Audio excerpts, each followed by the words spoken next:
আসসালামু আলাইকুম। কেমন আছো তোমরা সকলে? আশা করছি সবাই অনেক ভালো আছো, সুস্থ আছো এবং পড়াশোনার সাথে আছো। আজকে হালকেনস্টাইন ইনফিনিটি স্কুলের পক্ষ থেকে এসএসসি লাস্ট শট রিভিশন প্রোগ্রামের বাংলা দ্বিতীয় পত্রের নির্মিতির ক্লাসে তোমাদের সবাইকে স্বাগত জানাচ্ছি। আমি মাহমুদ খালিদ, পড়ছি ঢাকা বিশ্ববিদ্যালয়। আজকের ক্লাসে আমরা কথা বলবো হচ্ছে একটা জিনিস নিয়ে, সেটা হচ্ছে সারাংশ এবং সারমর্ম। জিনিসটা খুবই ইন্টারেস্টিং, আমার খুবই পছন্দের একটা টপিক। এবং কাহিনী হচ্ছে, আমি যদি তোমাদেরকে জিজ্ঞেস করি, ভাইয়া তুমি কি সারাংশ এবং সারমর্ম পরীক্ষার খাতায় লিখো? বেশিরভাগ সবাই বলবা যে হ্যাঁ ভাই আমি লিখি লিখি। এখন তারপরে আমি বলি যে ঠিক আছে ভাইয়া হাত নামাও। এখন বললাম যে ভাইয়া বলো তো, তুমি কি সারাংশ এবং সারমর্ম লিখতে পারো? তুমি আসলে সারাংশ সারমর্ম লিখতে পারো? আর গ্রুপ অফ পিপল আছে যারা খুব কনফিডেন্ট, তারা বলবে যে হ্যাঁ ভাইয়া আমি লিখতে পারি। এবং বাকি বেশিরভাগ মানুষজন আমি জানি তারা এখন মাথা চুলকাচ্ছে, তারা জানেও না যে সে সারাংশ এবং সারমর্ম লিখতে পারে নাকি পারে না। ওই যে অল্প 10 জন, মানে 100 জনের ভিতরে 10 জন আছে যারা পারে, আর 10 জন আছে তারা পারে না। আর বাকি 80 জন তারা জানেও না যে তারা সারাংশ সারমর্ম লিখতে পারে নাকি পারে না। আমি জানি এটা অনেক সত্যি একটা কথা। আমি তোমাকে একটু চেক করে, আচ্ছা আমার একটা কল আসছে, আমি একটু দেখে তারপরে বলছি। I am really sorry. আচ্ছা ওকে। তো আসো আমরা হচ্ছে আর কথাবার্তা না বাড়ায় আমরা মূল ক্লাসের মধ্যে যাই। কিভাবে একটা সারাংশ বা একটা সারমর্ম লিখতে হয়, কিভাবে লিখলে তুমি ঠিকঠাক মতো নাম্বার পাবা, সেগুলো নিয়ে এই ক্লাসটাতে কথা বলবো এবং দু একটা স্যাম্পল আমি তোমার জন্য নিয়ে এসেছি। সারাংশ সারমর্ম জিনিসটা কি? সারাংশ জিনিসটা আগে দেখি। সারাংশ হচ্ছে গদ্যে থাকবে, মানে হচ্ছে এটা প্যারাগ্রাফ মতো থাকবে। তোমাকে একটা প্যারাগ্রাফ দিবে, সেই প্যারাগ্রাফ থেকে তোমাকে মূল অর্থ, মূল যে কথাটা বলতে চাইছে সেটা তোমাকে খুঁজে বের করতে হবে। আর যে একটা কবিতার অংশ থাকবে বা কাব্য ভাষায় যদি যেটা লেখা থাকবে সেটা হচ্ছে সারমর্ম। মানে সেটা সারমর্ম না, মানে তোমাকে সেখান থেকে সারমর্ম লিখতে হবে। সর্বোচ্চ 4টা বাক্য, এটা এটা অনেকে জানো না। Highest 4 sentence.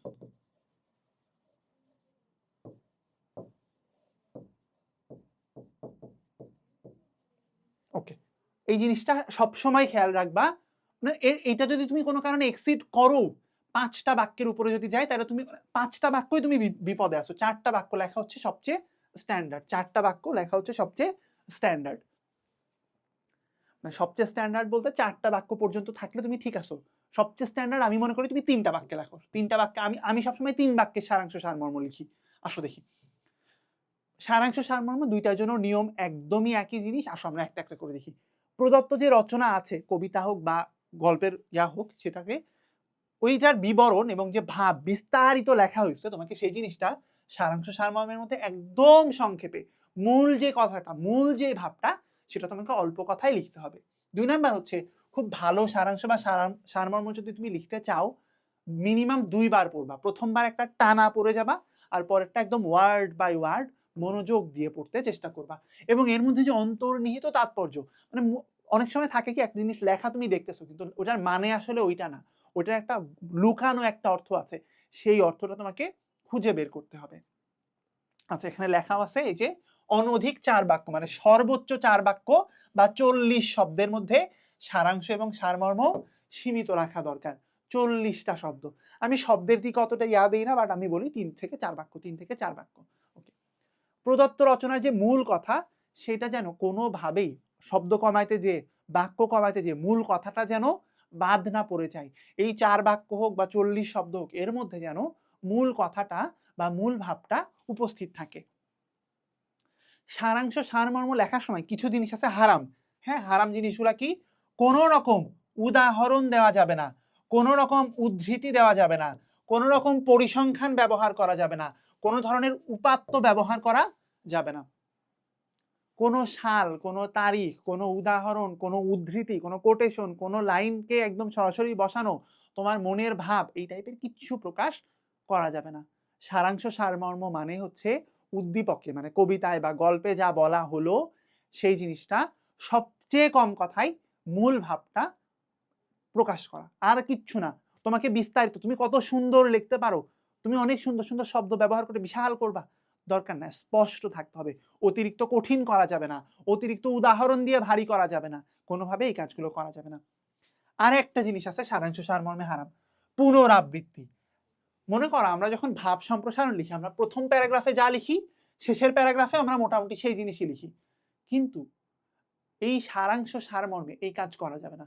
প্রথম বাক্যে যা লিখছো এবং শেষ বাক্যে যা লিখছো এটা যেন কোনো রকমই এক জিনিস না হয়।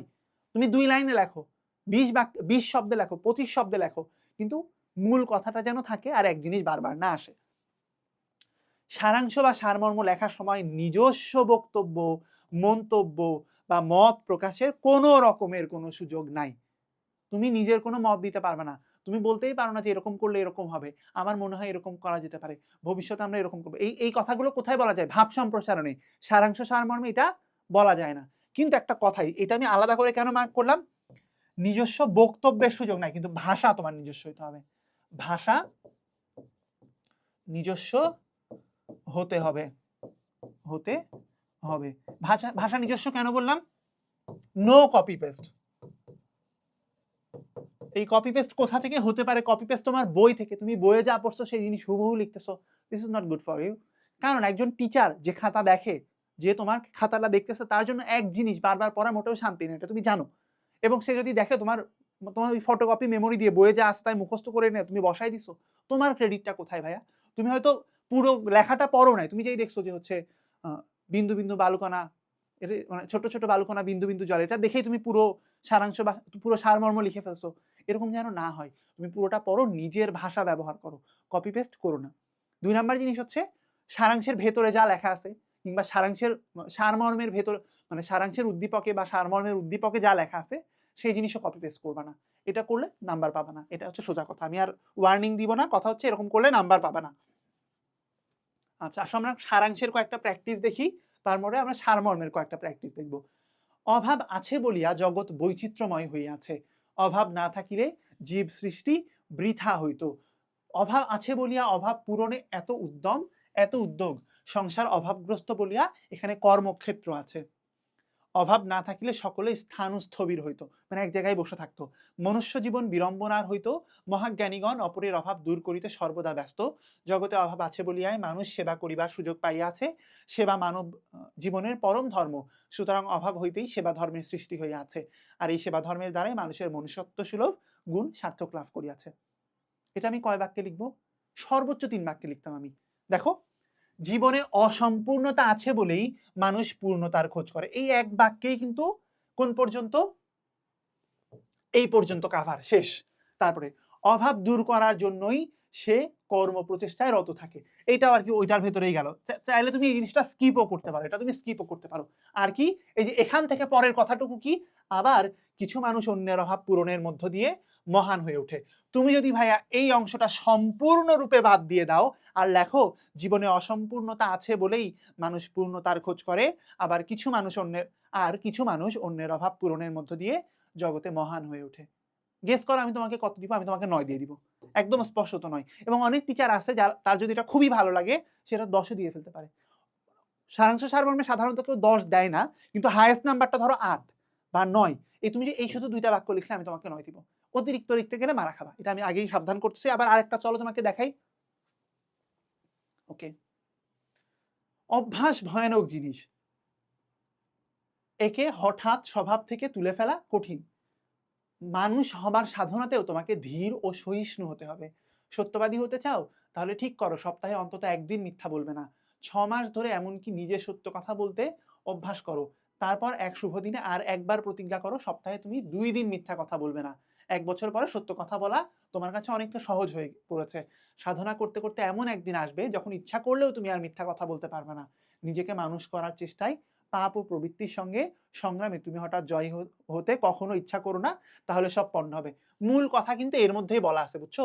এই যে মানুষ অভ্যাসের দাস, এই কথাটা লিখলেই কিন্তু তোমার অর্ধেক কাভার। দেখো, এই যে মানুষ অভ্যাসের দাস, কোনো অভ্যাসকে একদিনে বদলানো যায় না। অভ্যাস বদলানোর জন্য নিয়মিত চেষ্টা করতে হয়। তাই নিজেকে চরিত্রবান করতে চাইলে ধীরে ধীরে মিথ্যাচার ত্যাগ করার চেষ্টা করা উচিত। নেক্সট আসো, আমি এখানে আর পুরোটা না দেখাই, আমি এখানে এটা দেখো।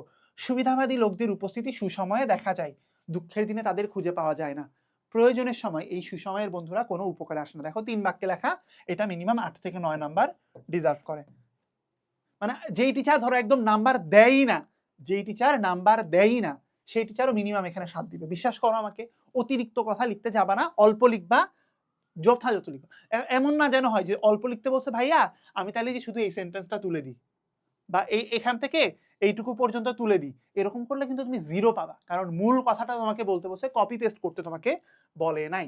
সারাংশ নিয়ে আমি আর কথা না বলি, যেহেতু আমি দেখাইলাম কিভাবে লিখতে হয়। আসলে আমি একটু সারমর্ম দেখি।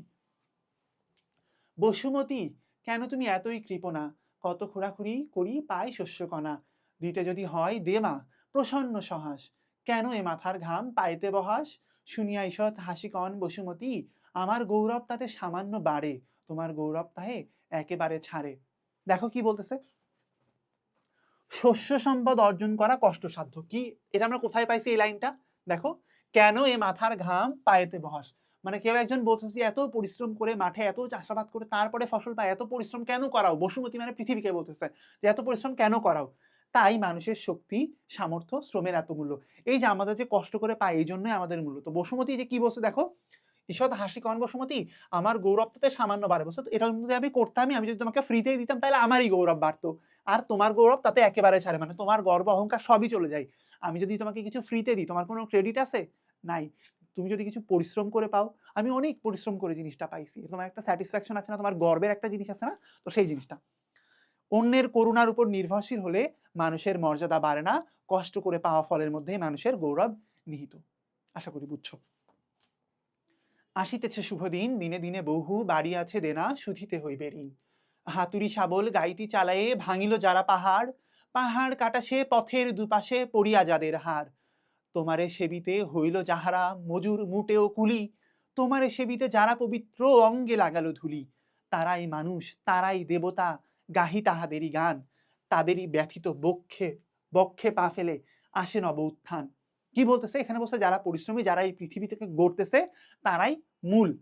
দেখো কেমন আমরা বলতে পারি, শ্রমজীবী মানুষের কঠোর শ্রম ও ত্যাগে গড়ে উঠেছে মানব সভ্যতা। ধনিক শ্রেণীর নিপীড়ন, ধনিক শ্রেণীর দ্বারা নিপীড়িত হলেও তারা সত্যিকারের মহৎ মানুষ। একদিন তাদের নবজাগরণের মধ্য দিয়ে এই বিশ্বে নতুন দিনের সূচনা করবে। 3টা লাইন, 3টা সেন্টেন্স মাত্র লিখছে। আমি আমি তো মিনিমাম 8 দিতাম, এখানে 9 দিব আমি আসলে। আরেকটা দেখো, শৈশবে সদুপদেশ যাহার না রোচে, জীবনে তাহার কভু মূর্খতা না ঘটে। বলছে ছোটবেলায় যদি কেউ ভালো কথা না শুনে, তাহলে সারা জীবন সে মূর্খই থেকে যায়। চৈত্র মাসে চাষ না দিয়া বনে বৈশাখে, কবে সেই হৈমন্তিক ধান্য পেয়ে থাকে। বলছে যদি চৈত্র মাসে চাষ না করে তুমি যদি বৈশাখ মাসে চাষ করো, তাহলে তুমি ফসল পাবা না। সময় ছাড়িয়া দিয়া করে পণ্ড শ্রম, ফলে ফল চাহে সেও অতি নির্বোধ অধম। বলছে মানে অসময়ে কাজ করে তুমি যদি আবার ফলাফল চাও, তাহলে তুমি অধম, তুমি নির্বোধ, বুঝো না কিছু। খেয়া তরি চলে গেলে বসে এসে তীরে, কিসে পার হবে তরি না আসিলে ফিরে। তো বলছে নৌকা চলে যাওয়ার পরে সে যদি তীরে এসে বসে, তাহলে সে কেমনে পার হবে যদি নৌকা আবার ফেরত না আসে, তাই না? আচ্ছা, তাহলে এখানে কি বললো বলো তো? এখানে কি এগুলো বুঝাইছে? না, এখানে বুঝাইছে সময়ের উপযুক্ততা, উপযুক্ত সময়ে উপযুক্ত কাজ করতে হবে। কিভাবে লিখছি দেখো, নৈতিকতা শেখার যথার্থ সময় শিশুকাল, ঠিক সময়ে ঠিক কাজটি করতে না পারলে জীবনে ব্যর্থতায় পর্যবসিত হয়, এমনকি অসময়ে অতিশ্রমেও কাঙ্ক্ষিত ফল লাভ করা যায় না। 9 পাওয়ার মতো একটা জিনিস। আরেকটা দেখি, এসেছে নতুন শিশু, তাকে ছেড়ে দিতে হবে স্থান, জীর্ণ পৃথিবীতে ব্যর্থ মৃত আর ধ্বংসস্তূপে পিঠে, চলে যেতে হবে আমাদের। চলে যাব তবু আজ যতক্ষণ দেহে আছে প্রাণ, প্রাণপণে পৃথিবীর সরাব জঞ্জাল, এ বিশ্বকে এ শিশুর বাসযোগ্য করে যাব আমি, নবজাতকের কাছে এ আমার দৃঢ় অঙ্গীকার। আসলে আমরা দেখি, নতুনকে জায়গা ছেড়ে দিয়ে পুরাতনকে চলে যেতে হয়। বর্তমান পৃথিবী নানান রকম সংকটে জর্জরিত হয়ে আছে। নতুন প্রজন্মের জন্য পৃথিবীকে সুখকর ও বাসযোগ্য করে দিয়ে যাওয়া, এটা আমাদের পুরাতন প্রজন্মের এটা দায়িত্বের মধ্যে পড়ে। সো আমি এখানেও দেখাইলাম যে নমুনা কয়েকটা, যে কিভাবে একটা সারমর্ম লেখা উচিত। সেম ভাবে চলো এটা একটু দেখাই, আমি আর না পড়ি, একটু স্ক্রিনশট তুলে ফেলো এবং স্লাইডটাও তুমি পেয়ে যাবা। তো আমার মনে হয় যে সারাংশ এবং সারমর্ম কিভাবে লিখতে হয়, কোনটা স্ট্যান্ডার্ড এবং কতটুকু লিখলে তুমি ঠিকঠাক মতো নাম্বার পাবা, কতটুকু লিখলে তুমি ভুল করবা, সেটা আশা করি এই ক্লাস থেকে তোমার জন্য ক্লিয়ার হয়েছে। তোমাদের জন্য অনেক শুভকামনা জানিয়ে ক্লাসটা এখানেই শেষ করছি। দেখা হবে অন্য কোনো ক্লাসে। সবাই ভালো থাকো। আল্লাহ হাফেজ।